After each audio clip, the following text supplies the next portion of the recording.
You, John Fitzgerald Kennedy, do solemnly swear I, John Fitzgerald Kennedy, do solemnly swear that you will faithfully execute the office of President of the United States that I will faithfully execute the office of President of the United States and will, to the best of your ability, and will, to the best of my ability, preserve, protect, and defend the Constitution of the United States. preserve, protect, and defend the Constitution of the United States. So help you God. So help me God.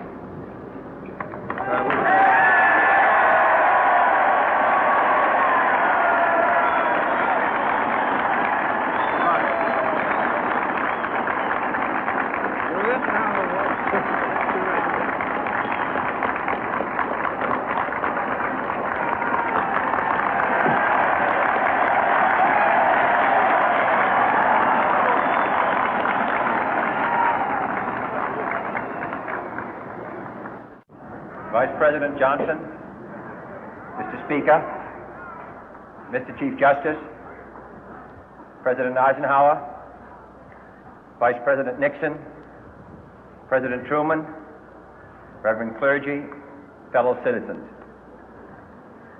We observe today not a victory of party, but a celebration of freedom, symbolizing an end as well as a beginning, signifying renewal as well as change. For I have sworn before you and Almighty God the same solemn oath our forebears prescribed nearly a century and 3/4 ago. The world is very different now, for man holds in his mortal hands the power to abolish all forms of human poverty and all forms of human life. And yet the same revolutionary beliefs for which our forebears fought are still at issue around the globe. The belief that the rights of man come not from the generosity of the state, but from the hand of God. We dare not forget today that we are the heirs of that first revolution. Let the word go forth from this time and place to friend and foe alike that the torch has been passed to a new generation of Americans born in this century, tempered by war, disciplined by a hard and bitter peace, proud of our ancient heritage, and unwilling to witness or permit the slow undoing of those human rights to which this nation has always been committed and to which we are committed today at home and around the world.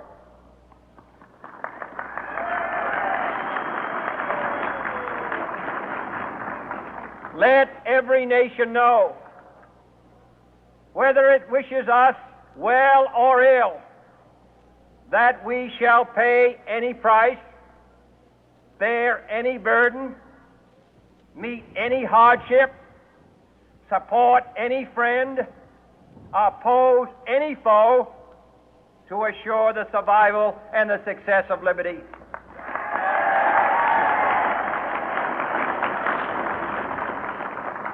This much we pledge and more.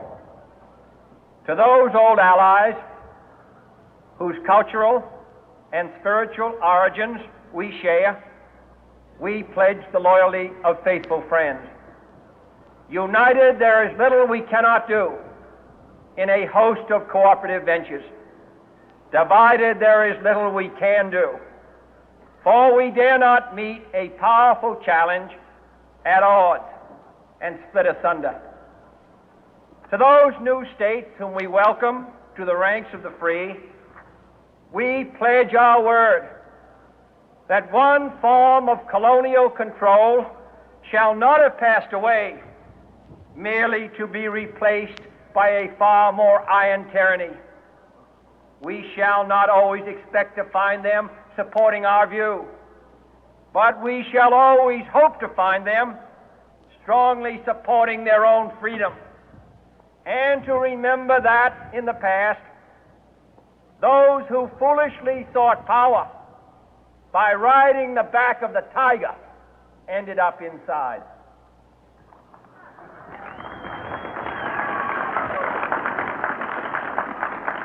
To those people in the huts and villages of half the globe struggling to break the bonds of mass misery, we pledge our best efforts to help them help themselves for whatever period is required, not because the communists may be doing it, not because we seek their votes, but because it is right. If a free society cannot help the many who are poor, it cannot save the few who are rich.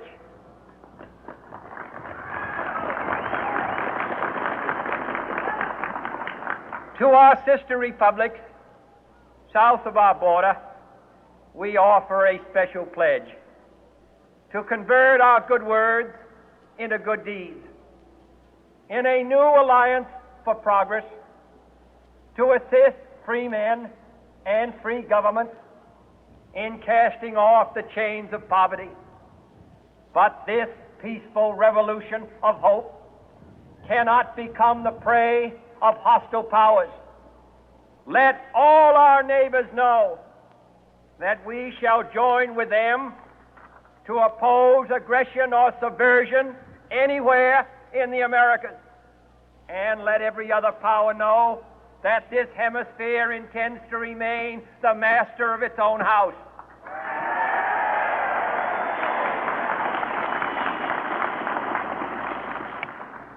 To that World Assembly of Sovereign States, the United Nations, our last best hope, in an age where the instruments of war have far outpaced the instruments of peace, we renew our pledge of support to prevent it from becoming merely a forum for invective, to strengthen its shield of the new and the weak, and to enlarge the area in which its writ may run. Finally, to those nations who would make themselves our adversary, we offer not a pledge, but a request that both sides begin anew the quest for peace. Before the dark powers of destruction, unleashed by science, engulf all humanity in planned or accidental self-destruction, we dare not tempt them with weakness, for only when our arms are sufficient beyond doubt can we be certain beyond doubt that they will never be employed. But neither can two great and powerful groups of nations take comfort from our present course, both sides overburdened by the cost of modern weapons, both rightly alarmed by the steady spread of the deadly atom, yet both racing to alter that uncertain balance of terror that stays the hand of mankind's final war. So let us begin anew, remembering on both sides that civility is not a sign of weakness, and sincerity is always subject to proof. Let us never negotiate out of fear, but let us never fear to negotiate.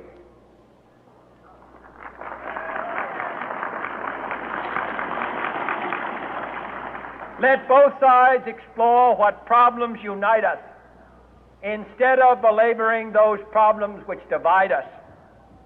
Let both sides, for the first time, formulate serious and precise proposals for the inspection and control of arms, and bring the absolute power to destroy other nations under the absolute control of all nations.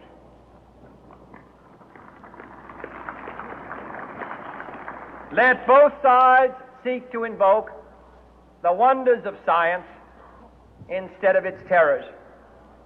Together, let us explore the stars, conquer the deserts, eradicate disease, tap the ocean depth, and encourage the arts and commerce.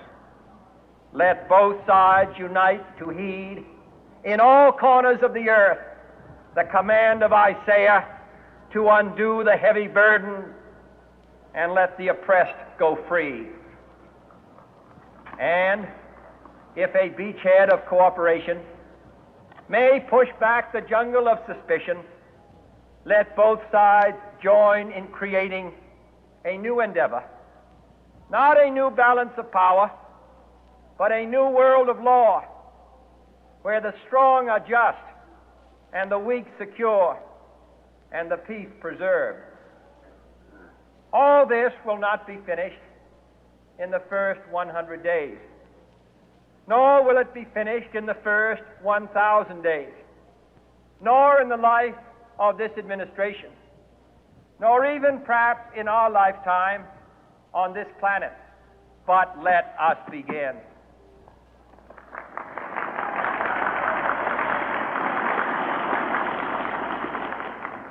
In your hands, my fellow citizens, more than mine, will rest the final success or failure of our course. Since this country was founded, each generation of Americans has been summoned to give testimony to its national loyalty. The graves of young Americans who answered the call to service surround the globe. Now the trumpet summons us again, not as a call to bear arms, though arms we need, not as a call to battle, though in battle we are, but a call to bear the burden of a long twilight struggle, year in and year out, rejoicing in hope, patient in tribulation, a struggle against the common enemies of man, tyranny, poverty, disease, and war itself. Can we forge against these enemies a grand and global alliance, north and south, east and west, that can assure a more fruitful life for all mankind? Will you join in that historic effort?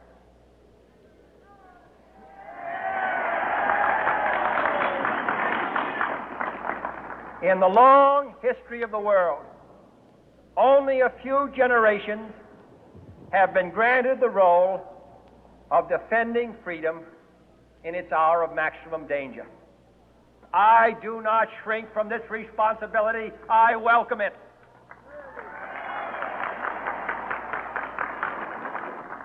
I do not believe that any of us would exchange places with any other people or any other generation.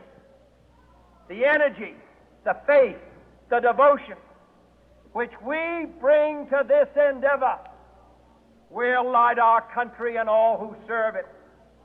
And the glow from that fire can truly light the world. And so, my fellow Americans, ask not what your country can do for you. Ask what you can do for your country.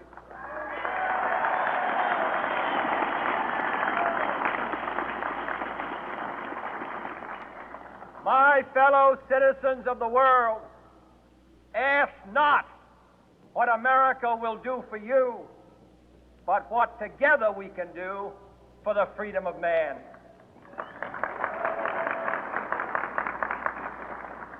Finally, whether you are citizens of America or citizens of the world, ask of us here the same high standards of strength and sacrifice which we ask of you.